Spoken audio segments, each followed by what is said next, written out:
राधे राधे मित्रों, जय श्री कृष्णा। आज आप श्रवण करेंगे किस दिन रखा जाएगा वरुथनी एकादशी व्रत। जाने सुमुहूर्त और पूजा विधि।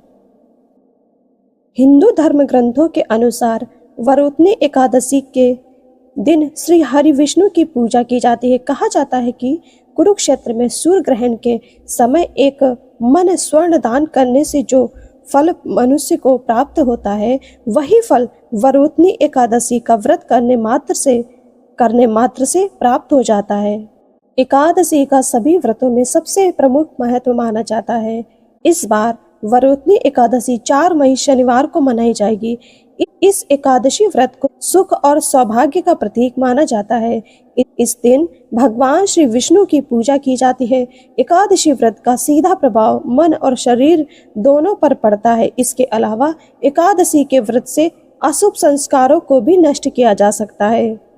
एकादशी तिथि की शुरुआत 3 मई शुक्रवार को रात 11:24 से शुरू होगी और तिथि का समापन 4 मई शनिवार को रात 8:38 पर होगा। वरुथनी एकादशी का पारण 5 मई को सुबह 5:37 से लेकर 8:17 तक होगा। वरुथनी एकादशी का पूजन विधि। एकादशी के दिन सुबह जल्दी उठकर स्नान करने के साथ साफ कपड़े धारण कर लें। इसके बाद मंदिर की अच्छे से साफ सफाई कर लें। फिर देवी देवताओं को स्नान कराने के बाद साफ कपड़े पहनाकर और मंदिर में दीप प्रज्वलित करें। इसके बाद व्रत का संकल्प लें और भगवान श्री विष्णु का ध्यान करें। इस दिन भगवान श्री विष्णु के साथ ही माता लक्ष्मी की भी पूजा करनी चाहिए। भगवान विष्णु के भोग में तुलसी दल को जरूर शामिल करें। इस दिन उपवास रखना बहुत उत्तम होता है। अगर उपवास न रख पाए तो कम से कम अन्न ना खाएं।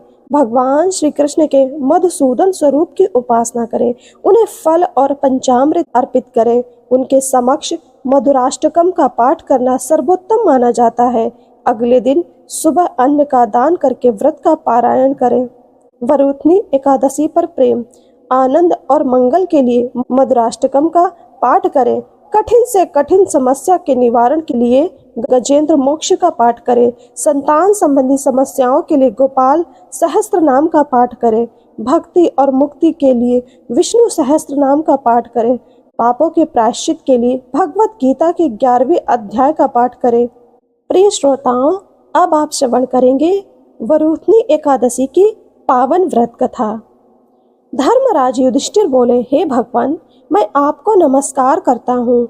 आपने चैत्र मास के शुक्ल पक्ष की एकादशी अर्थात कामदा एकादशी के बारे में विस्तार पूर्वक बताया। अब आप कृपा करके वैशाख कृष्ण पक्ष की एकादशी का नाम क्या है तथा उसकी विधि एवं महात्म्य क्या है वो बतलाइए। भगवान श्री कृष्ण ने कहा, हे राजेश्वर, वैशाख मास के कृष्ण पक्ष की एकादशी को वरुथनी एकादशी के नाम से जाना जाता है। यह सौभाग्य देने वाली, पापों का नाश करने वाली, सब पापों को नष्ट करने वाली तथा अंत में मोक्ष देने वाली है। इसकी महात्म्य कथा आपसे कहता हूँ। वरुथनी एकादशी व्रत कथा। प्राचीन काल में नर्मदा नदी के तट पर मानधाता नामक राजा राज्य करते थे। वह अत्यंत दानशील तथा तपस्वी थे। एक दिन जब वह जंगल में तपस्या कर रहे थे, तभी न जाने कहां से एक जंगली भालू आया और राजा का पैर चबाने लगा। राजा पूर्ववत अपनी तपस्या में लीन रहे। कुछ देर बाद पैर चबाते चबाते भालू राजा को घसीट कर पास के जंगल में ले गया। राजा बहुत घबराया, मगर तापस धर्म अनुकूल उसने क्रोध और हिंसा न करके भगवान श्री विष्णु से प्रार्थना की। करुण भाव से भगवान श्री विष्णु को पुकारा। उसकी पुकार सुनकर भगवान श्री हरि विष्णु प्रकट हुए और उन्होंने चक्र से भालू को मार डाला। राजा का पैर भालू पहले ही खा चुका था। इससे राजा बहुत ही शोकाकुल हुए। उन्हें दुखी देखकर भगवान श्री विष्णु बोले, हे वत्स, शोक मत करो।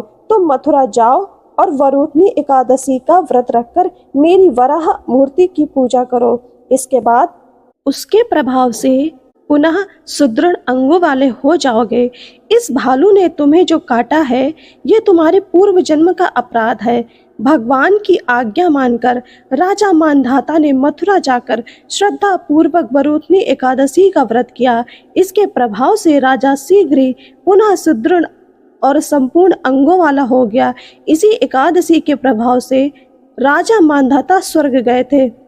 जो भी व्यक्ति भय से पीड़ित है उसे वरुथनी एकादशी का व्रत रखकर भगवान श्री विष्णु का स्मरण करना चाहिए। इस व्रत को करने से समस्त पापों का नाश होकर मोक्ष मिलता है। ओम नमो भगवते वासुदेवाय नमः। राधे राधे मित्रों, जय श्री कृष्ण।